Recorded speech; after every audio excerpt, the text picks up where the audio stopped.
பெரும் மதிப்பிற்கும் மரியாதைக்கும் உரிய நூல் காஞ்சி அன்பர்கள் அனைவருக்கும் கோவை திருக்குறள் சிந்தனையாளர் எஸ் பொன்னுசாமியின் பணிவான வணக்கம்.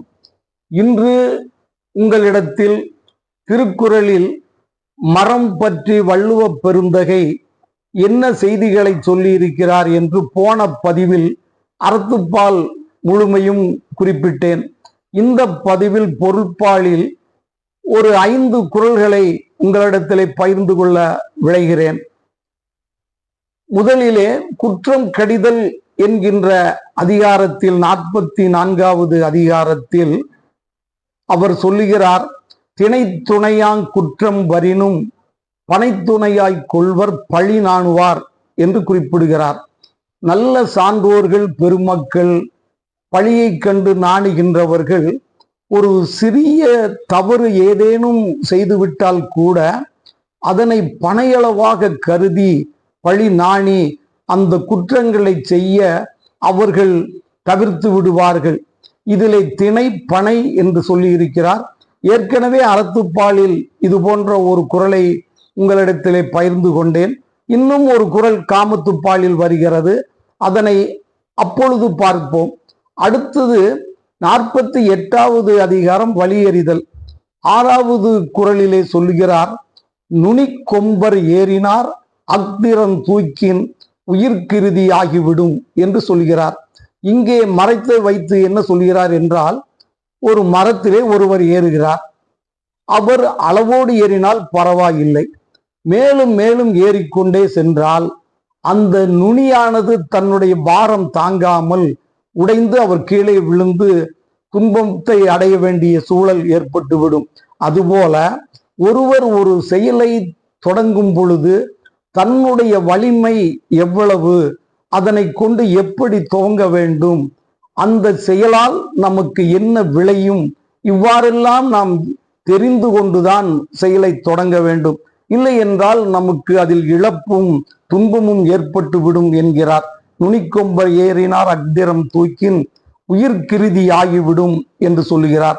அடுத்த குறளில் வள்ளுவர் மரத்தை குறித்து சொல்லாவிட்டாலும் நம்முடைய தமிழ் சமுதாயம் 2000 ஆண்டுகளுக்கு முன்பே மரத்தொழிலிலே சிறந்து ஓங்கி இருக்கிறார்கள்.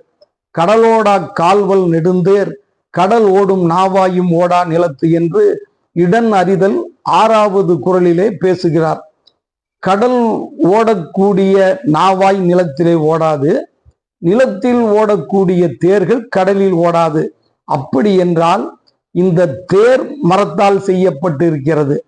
அந்த நாவாய் என்று சொல்லப்படக்கூடிய கப்பல்களும் மரத்தால் தான் செய்யப்பட்டு இருக்கிறது. இது எப்படி அதனுடைய இடத்திலே அதனுடைய பகுதியிலே இயங்குகிறதோ அதுபோல மனிதனும் தன்னுடைய இடம் அறிந்து தன்னுடைய திறன் அறிந்து தன்னுடைய செயல் திறமையை கொண்டு செலுத்த வேண்டும் என்று இதிலே குறிப்பிடுகிறார். அடுத்தது 58வது அதிகாரம் கண்ணோட்டம். 6வது குறள், மண்ணோடு இயைந்த மரத்தனையர் கண்ணோடு இயைந்து கண்ணோடாதவர் என்று சொல்லுகிறார். மனிதனிடத்திலே கண்ணோட்டம் என்பது ஒரு இரக்க சுபாவம். அது நம் அனைவரிடத்திலும் இருக்க வேண்டும்.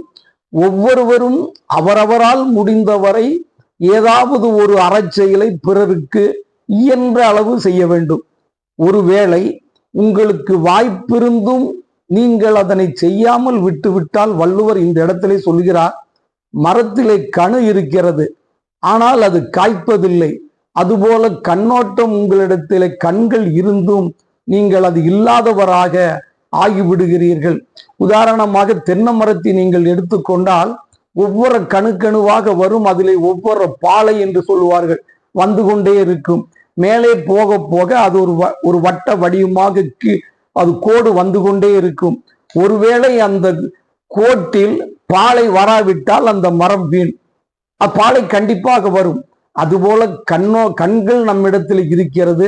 கண்டிப்பாக நாம் இரக்க சுபாவத்தை கொண்டு கண்ணோட்டம் செய்ய வேண்டும் என்று இந்த இடத்திலே 6வது குறளிலே மண்ணோடு இயைந்த மரத்தனையர் கண்ணோடு இயைந்து கண்ணோடாதவர் என்று சொல்கிறார்.